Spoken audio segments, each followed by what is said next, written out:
রাত পোহালেই কি 4 হাত এক হতে চলেছে দক্ষিণী তারকা জুটি বিজয় দেবরাকোন্ডা ও রশ্মিকা মান্দানার। সোশ্যাল মিডিয়ায় ছড়িয়ে পড়া এক ভিডিও ঘিরে তুঙ্গে জল্পনা। দাবি করা হচ্ছে আগামীকাল 2 ফেব্রুয়ারি উদয়পুরে নাকি বিয়ে করছেন জনপ্রিয় এই তারকা জুটি। ভিডিওটি শেয়ার করেছেন তানিয়া নামের এক সোশ্যাল মিডিয়া ইনফ্লুয়েন্সার। তিনি বর্তমানে রাজস্থানের উদয়পুরে ভ্রমণ করছেন। ভিডিওতে দেখা যায় একটি রাজবাড়িতে ঝাড়বাতি, ফুলের তোড়া ও আলোর সাজে জাঁকজমকভাবে তৈরি করা হচ্ছে বিয়ের আসর। সেখান থেকেই শুরু হয় গুঞ্জন, এই আয়োজন নাকি রশ্মিকা ও বিজয়ের বিয়ের জন্যই।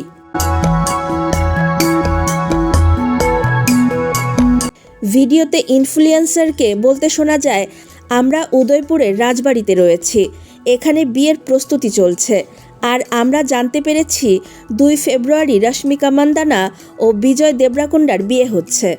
এই ভিডিও ছড়িয়ে পড়তেই উচ্ছ্বসিত অনুরাগীরা। ডিয়ার কমরেড জুটিকে নবদম্পতির সাজে দেখার অপেক্ষায় সামাজিক মাধ্যমে শুভেচ্ছার বন্যা বইছে। তবে জল্পনায় আপাতত জল ঢেলেছে ঘনিষ্ঠ সূত্র। ভারতীয় সংবাদ মাধ্যমকে দেওয়া তথ্যে বিজয় ও রশ্মিকার এক ঘনিষ্ঠ ব্যক্তি জানিয়েছেন, 2 ফেব্রুয়ারি বিয়ের খবরটি পুরোপুরি গুজব। প্রকৃত বিয়ের তারিখ নাকি 26 ফেব্রুয়ারি। বিয়ের পর হায়দ্রাবাদে পরিবার ও ঘনিষ্ঠদের নিয়ে রাজকীয় প্রীতিভোজেরও আয়োজন করা হয়েছে।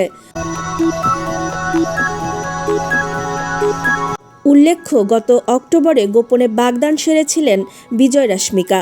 যদিও সেই খবরে এখনও প্রকাশ্যে মুখ খোলেননি তারা। ফলে বিয়ের তারিখ নিয়ে ধোঁয়াশা কাটছে না। সব জল্পনার অবসান ঘটাতে এখন অনুরাগীদের তাকিয়ে থাকতে হচ্ছে তারকা জুটির আনুষ্ঠানিক ঘোষণার দিকেই।